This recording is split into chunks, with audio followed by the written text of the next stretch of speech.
What is up, YouTube? Kage here with Kage Moto Adventures, coming to you today to talk about my very first long distance interstate ride.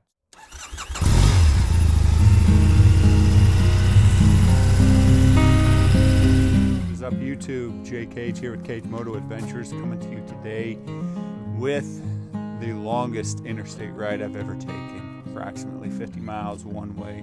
I know it's nothing to almost everybody else out there, but to me it's a pretty big deal.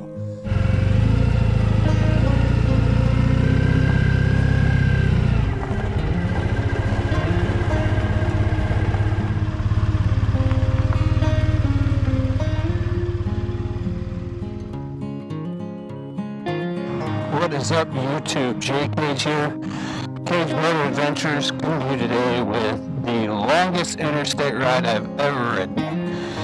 I know to most people it's nothing. To me, it's kind of a big deal. It is quite literally the longest I've ever ridden on the interstate. So I'd be lying if I said it wasn't a little nerve-wracking, but you know, it's something I want to do. You know, I want this motorcycle to be a tool, to be a vehicle, and not just for fun.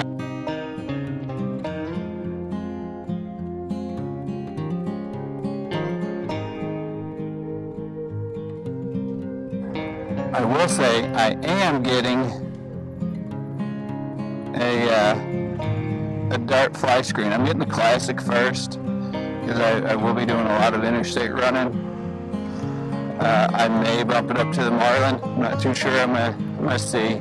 What I'm hoping is I can get used to it with the classic, because classic to me is a lot more aesthetically appealing than the Marlin, just because it just seems more in line. It seems like it fits a little bit better, you know. But to each their own. Hopefully these folks have their air out.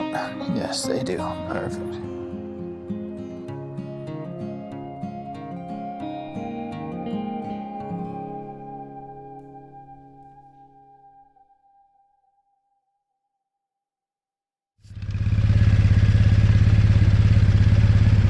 Come on, baby.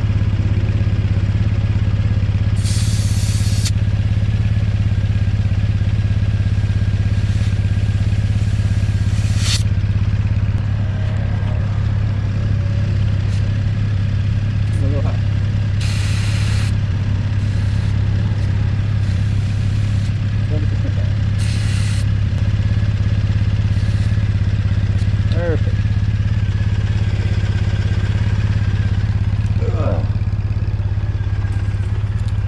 Always roll these up. Don't be that guy that leaves them.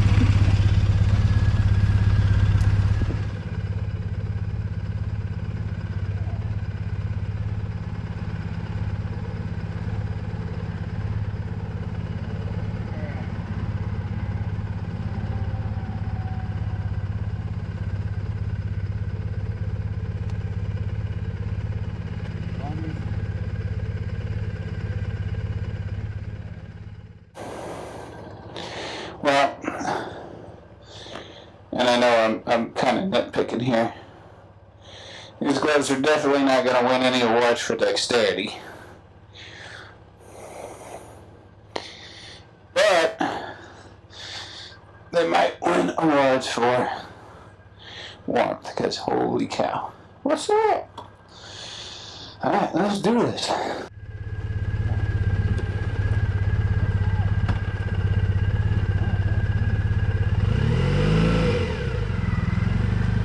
Literally about to embark on my longest interstate travel ever.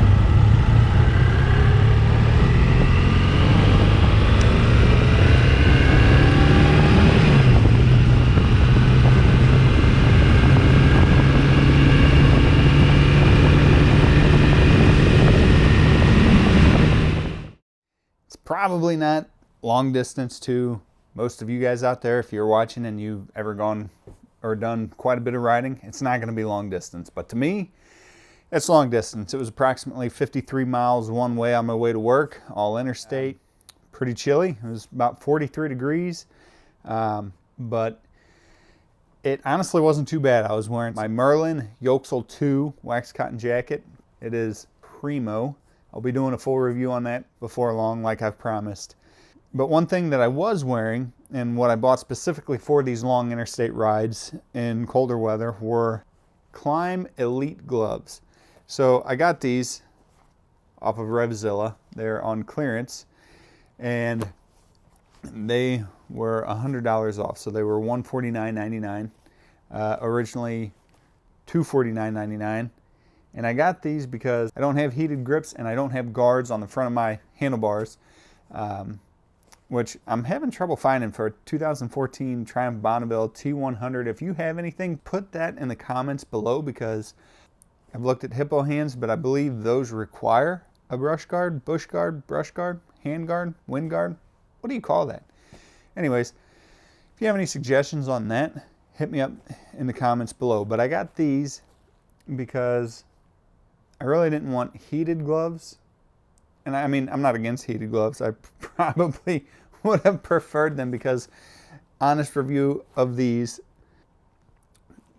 they would be perfectly fine for cruising around town. Speeds of probably 55 and below. Could probably go all day long in these. Speeds at 70 plus, 65, 70 plus, in 40-degree weather. My fingertips started to get cold, which...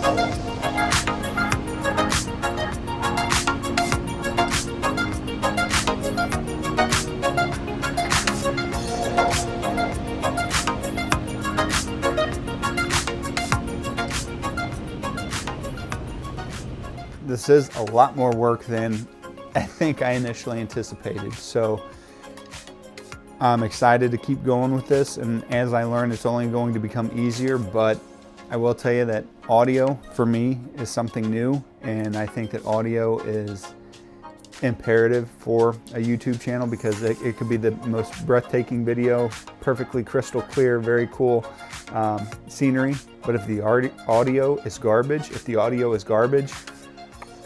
I'm done. I'm not even gonna waste time. I'm not even gonna watch it.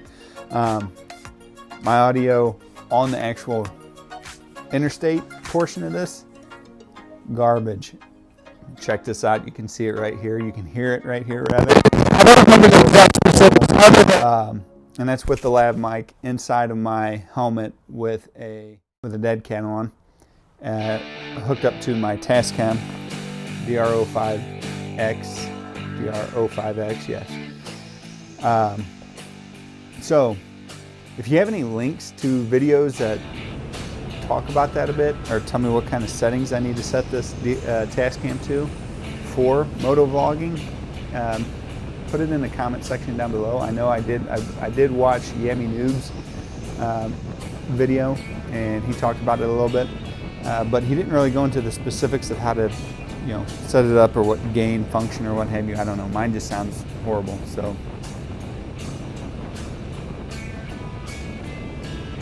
on the interstate, for whatever reason, I can go 60, 65 miles an hour all day long on the mic. But once you hit 70, 75, for whatever reason, it's gonna take time for me to get used to, for sure. I don't have a screen. I did order a dark classic in the black for the Bonneville. Can't wait for that to come in. That should come in a couple weeks. Yeah, it's going to take some getting used to. It's fun. It's scary. It's nerve-wracking. The tractor trailers really do. I felt like a bobblehead. Just I'm also going to talk more about HJC Arfa 70, which is another thing that I spent a good chunk of change on, due to the fact that, you know, I do plan on touring on this bike. I do plan on. I don't want distance or interstates to keep me from going where I want to go on this bike, for lack of better words, or for a better perspective. No, it's not a touring bike. I didn't get it to specifically cruise across country. Obviously, there's way better bikes specifically designed for that.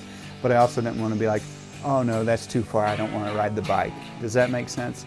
But yeah, this, 90% of what I want to do on the bike would be cruise back roads 55 miles an hour all day long. But the realities is this is my only bike. I don't have multiple bikes, so, you know, and people ride bikes all over. So, you know what? I can too. You can too.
Up YouTube, so made it 55 miles, somewhere in there.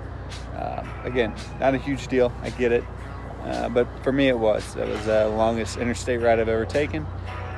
Made it. Biggest thing is that just go out and do it, be safe.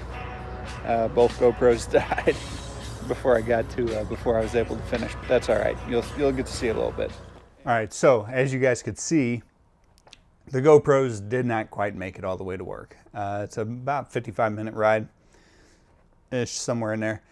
As you could see, I did end up making it, and I also rode back. And the funny thing about it was the ride back during the day, nice and bright and sunny out, was way worse. Why? Because the wind. Holy beep. Holy cow, that wind. Whew. Level of respect way up here. Cannot wait to get that Dart fly screen. Honest to God. Hoping it's going to be a changer, because it, you know, maybe it just takes time getting comfortable too, but I mean, I would say for an honest to God, 75% of the way back, that 55 miles, 53 miles on the interstate, I did not feel comfortable taking my hands off the handlebars, even to adjust vents, whatever. It was so windy. Again, I'm sure that a lot of that's just comfortability, but I don't know. But yeah, so there is that. So about the Klim Elite gloves, this is just an initial quick review. I will do a full in-depth review where I give all the specs on them. The one thing that I will say about these is they are bulky. Absolutely, you're not going to get a glove. You're not going to get this level of a winter glove, and them not be bulky. Now I will say that although they're not going to win any awards for dexterity, they do fit extremely well. According to the size measurement, I should have a medium, and I had ordered a large because I've always ordered large gloves. I've never once measured my hands, but in this particular instance, of course, after I had already clicked the order button, I was like, you know what? I ought to measure these and make sure that they're even going to fit. So I ordered them, and I kind of got freaked out because it said I should have got a medium. But now that these are in, and the moment I slipped them on, I was like, man, no. There's no way I could have, I mean, maybe, but these fit perfect, and these are large. As you can see, they're already pre-curved. And the biggest thing I liked about them is that it's thinner here on your palm, and more insulation on the backhand. So thinner insulation on the palm, thicker insulation on the backhand where the actual wind is hitting. But also, you do get pretty darn good hand feel on the palms. So if you are looking for a pair of winter gloves, heavy duty winter gloves, for everything. I wore these today messing around outside. It was 19 degrees and my hands were hot. Go out and get these. The $100 off, and this Klim, Klim gear is way up there. Go get them. Go to Revzilla. I don't get anything from it yet. Hey Revzilla, know what I'm saying? I'm kidding. I don't get anything from it, but $100 off for top tier, top of the line gloves. Can't go wrong. So that is all, folks. If you like this video, hit that subscribe button, click that little notification bell. Stay tuned for in-depth reviews as well, and little quick reviews weekly of the gear as I'm actually wearing it and putting miles on it. Hope your new year is going great. Love y'all. Have a good one.